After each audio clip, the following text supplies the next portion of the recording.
Well, Bubba's boss was getting really tired of Bubba proclaiming that he knew everybody in the world. See, Bubba loved meeting people and getting to know them.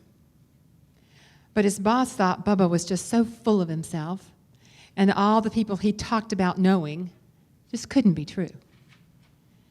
Okay, Bubba, the boss said one day, prove to me that you know everybody in the world. Do you know Tom Cruise? Oh, me and Tom Cruise go way back, said Bubba. So the boss bought airline tickets to Hollywood, and pretty soon Bubba was knocking at Tom Cruise's door and was shortly admitted by the butler. Tom rushed to greet Bubba and invited him for lunch, and they had a good time discussing movies and things. Well, I'm impressed, said the boss when they left, but I bet you don't know President Obama. Oh, sure I do, said Bubba. And with that, they were off to Washington, and pretty soon the White House guard was escorting the two men into the Oval Office.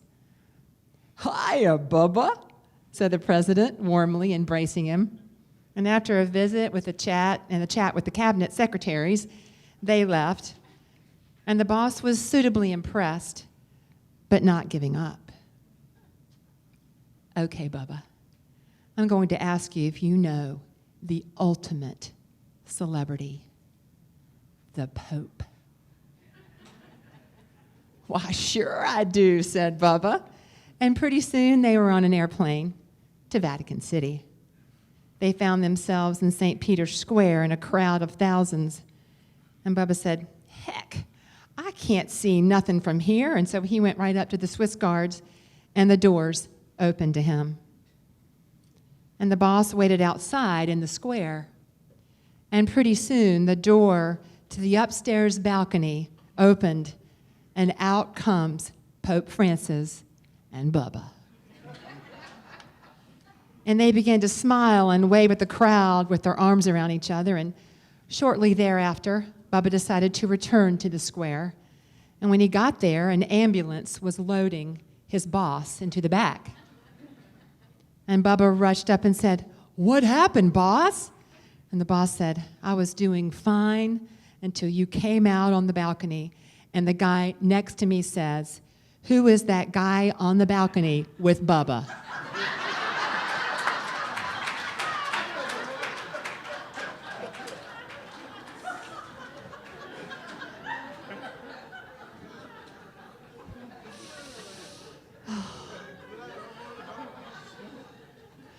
So there you go. So good morning, everyone. Today is about living our joy. Bubba was living his joy. Because we've been talking over the last several weeks about tools on our journey. And I wasn't here last week, and you're going to hear all about that because, I got to share it with you. But I've been on a retreat, and it seems like after we take a retreat, we kind of come back renewed, don't we? And what came to me as what to share with you today is how profound it is on our spiritual journey to live our passion, to live from our passion, from our joy, and what the value is of that. And I think we know that there's value in that. Of course we do. But I wanted to explore that with you today. Because, when we see the value of something, we tend to say, okay, maybe I can say yes to that in my life at a deeper level. So the value of living our passion, living from our joy. Well, the first thing that came to me is authenticity. There is something that is yours and yours alone, every single one of you in this room, to express. That is uniquely you, that not one other human being on this planet can express like you. And you know how you feel when you're doing what's yours to do, it just feels so alive, doesn't it? And you feel like you're being your real true self. Authenticity. And then, when we are expressing our passion, it's that joy thing again. The inherent joy of our being. You know, in Unity, Charles Fillmore taught the 12 powers, right? Everybody's familiar with the 12 powers? If you're not, they're 12 faculties, ways of being, attributes of our divine nature. And I had the audacity to add a 13th. And to me, it's joy. I even cleared it with Paul Hasselbeck.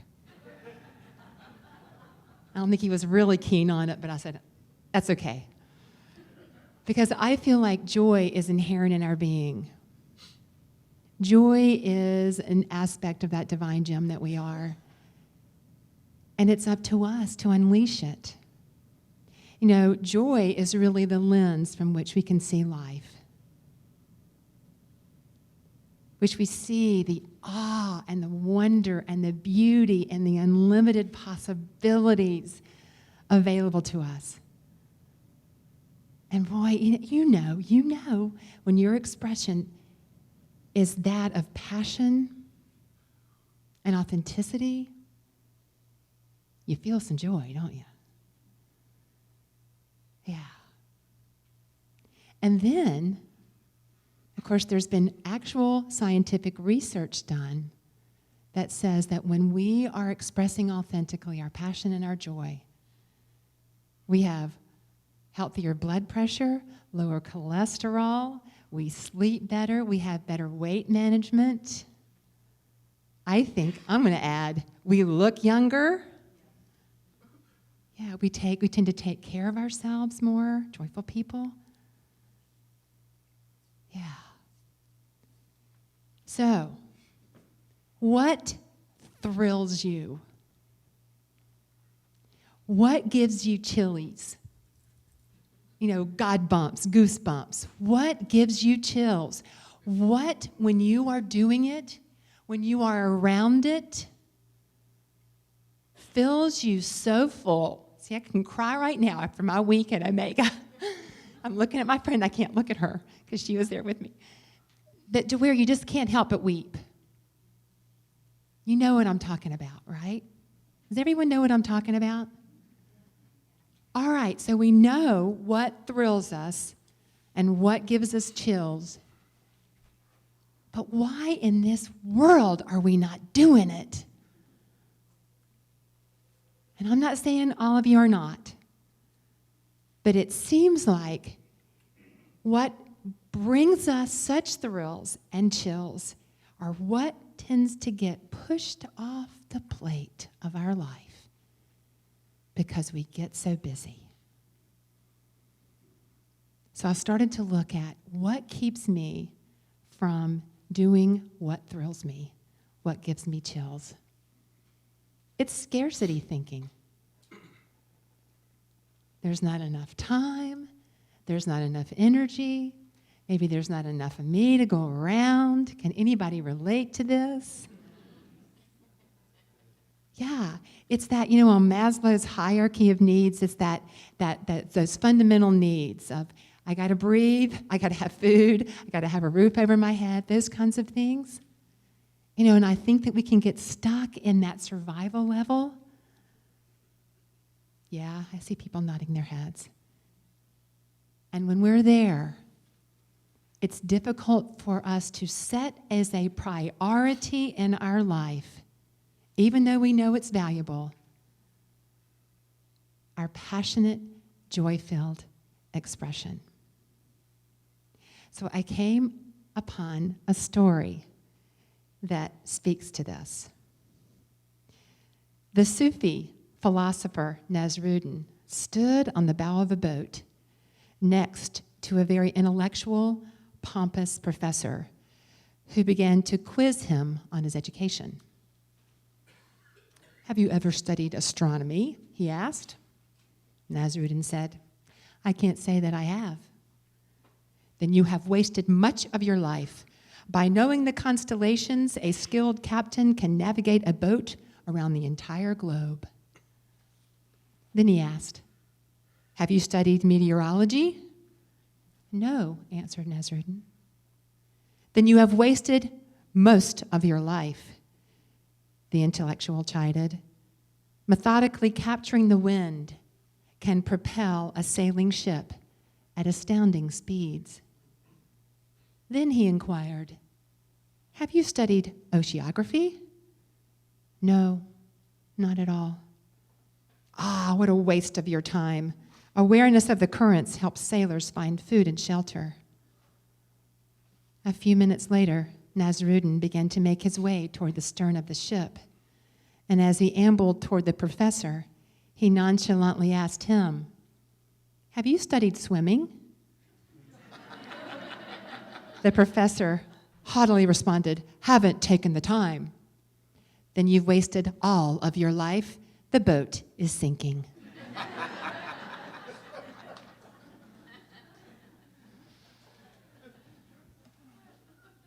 It's important to set our priorities, isn't it?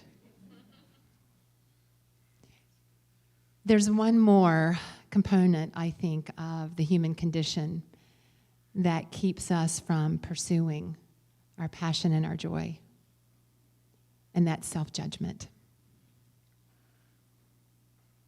Have you ever wanted to do something, and it seems like, say, sing, or dance, or act, or do art, or garden, or whatever, and all you can see around you are people that know how to do it better. They're the experts. And then all of a sudden, we feel like this big. And we feel like the journey to mastery, to really be at the level that we want to be, feels so huge. And so then we start procrastinating.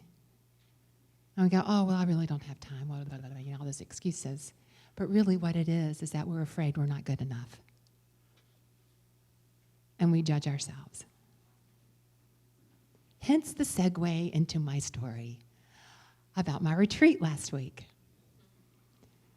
So my friend Gail loves this retreat, and I have heard about this. We've been friends many years. And it's hosted by Bobby McFerrin. Yes, the infamous Don't Worry, Be Happy, but he's so much more than that.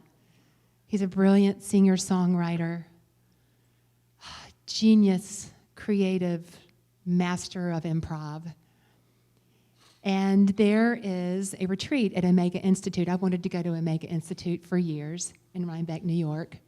And so last week, as a gift to myself, I said yes to going for a whole week of circle singing with Bobby McFerrin and 6 master teachers that he brought with them. Masters of the craft that all had unique and fabulous and beautiful talents to bring to us, to teach us.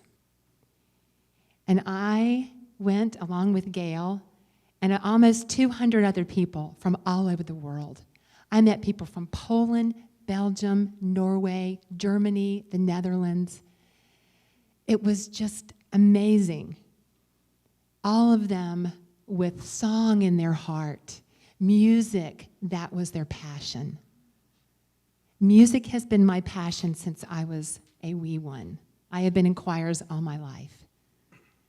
And just because I've been in choirs doesn't mean I am masterful at music theory and so I love to sing, but I'm certainly not, what comes to mind is Aretha Franklin. Why would I don't know that example.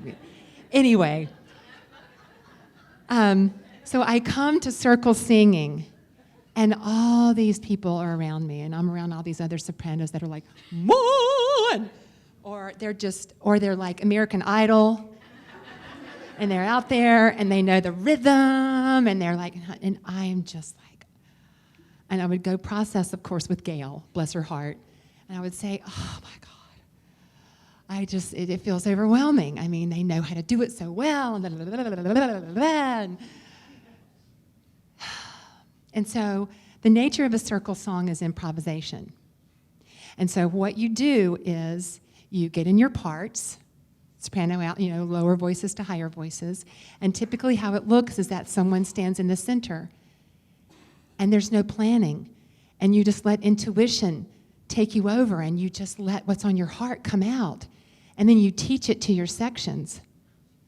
Oh yeah, I heard a geez.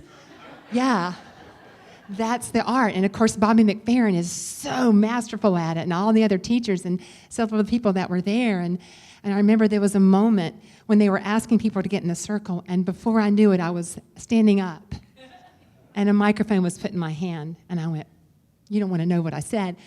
And like, oh my gosh. And so I started leading a part. And it worked.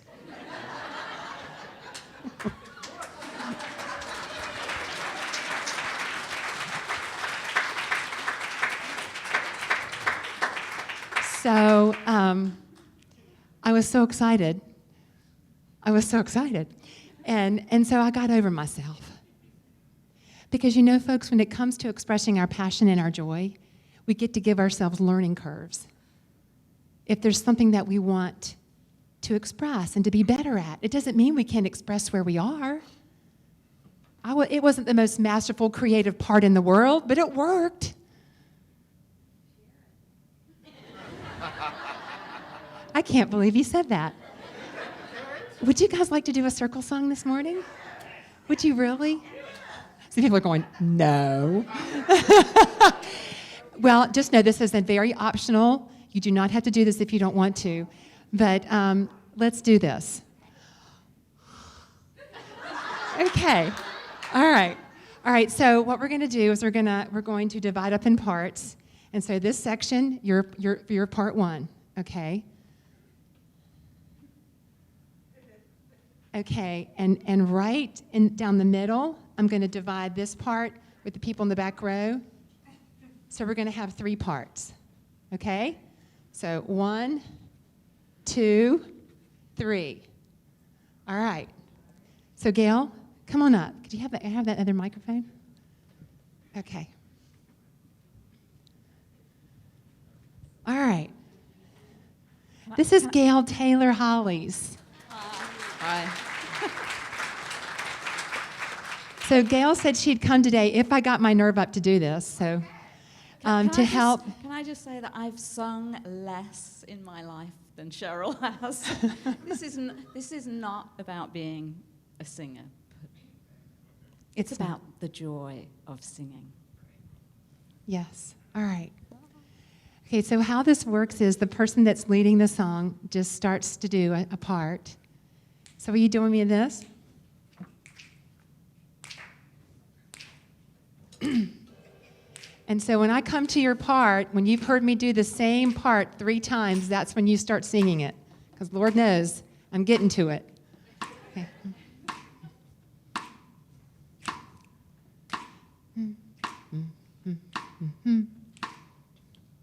Ba, ba, ba, ba, ba. Ba, ba, ba, ba, ba.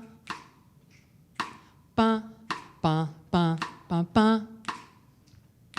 Ba, ba, ba, ba, ba. Right on, okay. Ba, ba, ba, ba, ba. Bum, bum, bum, bum, bum. Great. Okay, part 2. Bum, bum, bum, bum, bum. Bum, Do do do. bum, bum. Bum, Do do do do bum, do. bum, Do do do do do. bum, bum, Do do do do do do. Okay, part 2. bum, Do do do do do do. Do do do do do do. Do do do do do do. Here you go. Hear it. Do do do do do do. And keep your part going. Do do do do do do. Do do do do do do. Do do do do do do. Do do do do do do. Do do do do do do.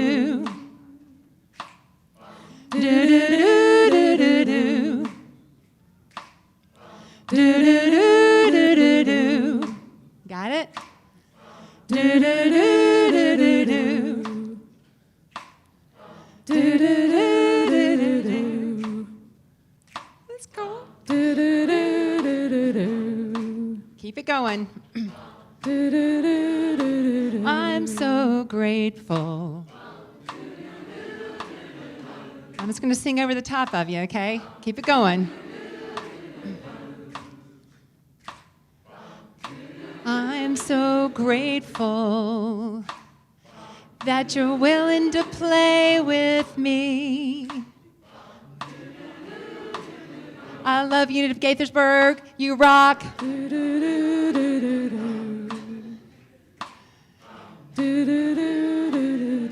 This is an example of circle singing.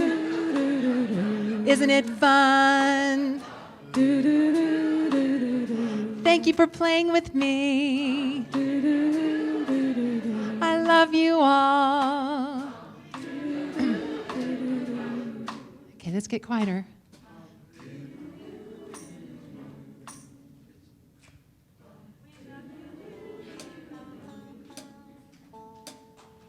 Okay, wait. Keep going. Cut them off.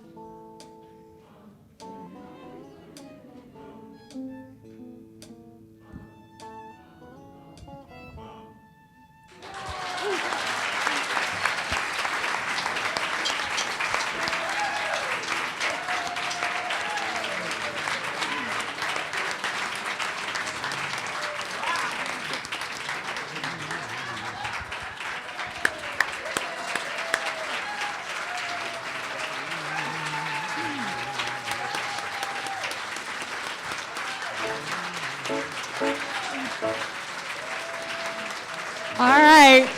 You're so beautiful.